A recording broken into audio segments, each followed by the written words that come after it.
The suffering Christ on the cross.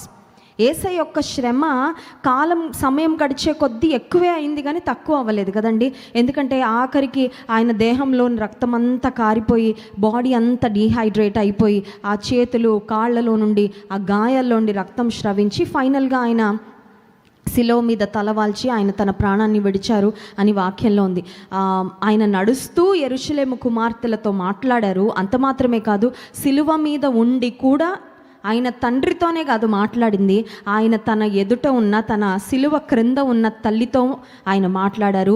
ప్రక్కనున్న దొంగ యేసు ప్రభుతో మాట్లాడుతున్నప్పుడు ఆయనతో కూడా యేసయ్య సంభాషణ చేసినట్లుగా మనం గమనించగలం. అయితే ఇక్కడ మనం నేర్చుకోవాల్సిన ఒక ప్రాముఖ్యమైన అంశం, గమనించాల్సిన ఒక ప్రాముఖ్యమైన అంశం ఏంటంటే, శ్రమలో ఉన్న యేసయ్యే స్త్రీలు కన్నీరు కారుస్తుంటే వారికి స్పందించినప్పుడు ఇప్పుడు ఆయన శ్రమ పడడం లేదు. He's no more on the cross but he's on the throne. ఆయన ఇప్పుడు శిలువ మీద లేరు, ఆయన ఇప్పుడు సింహాసనం మీద ఉన్నారు. అప్పుడే స్త్రీల యొక్క కన్నీటిని చూచి ఏడ్పుని చూచి యేసయ్య వారితో మాట్లాడినప్పుడు ఇప్పుడు మరి నిశ్చయముగా నీవు నేను దేవుని సన్నిధిలో కన్నీరు కారిస్తే మన కన్నీటికి ఖచ్చితంగా యేసయ్య స్పందిస్తారు, ఖచ్చితంగా హీ విల్ రెస్పాండ్, ఆయన ఖచ్చితంగా స్పందిస్తారు అనే విషయాన్ని మనం గమనించాలి.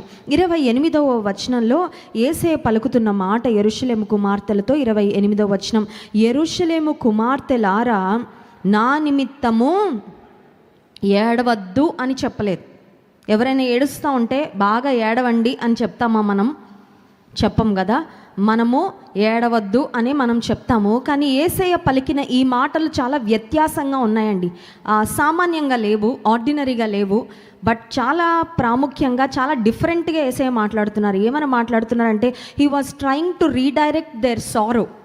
మీరు ఏడుస్తున్నారు, నా శ్రమ చూసి మీరు ఏడుస్తున్నారు, మీరు నా శ్రమ కోసం ఏడవద్దు అని వారి యొక్క కన్నీరు దేని కొరకు కార్చాలో దాన్ని గూర్చి యేసు ప్రభు వారు మాట్లాడినట్లుగా మనం గమనిస్తున్నాం. రోమాపత్రిక 12వ అధ్యాయము 15-16 వచనాల్లో మనం చూసినట్లయితే చూడండి, సంతోషించు వారితో సంతోషించుడి, ఏడ్చు వారితో ఏడ్వుడి అనే మాట ఉంటుంది. దేవుని వాక్యంలో వ్రాయబడిన మాట, సంతోషించు వారితో సంతోషించుడి, ఏడ్చు వారితో ఏడవాలి. ఇప్పుడు యేసయ్య యొక్క వేదనను చూసి వారు ఏడుస్తూ ఉంటే Jesus did not feel comforted.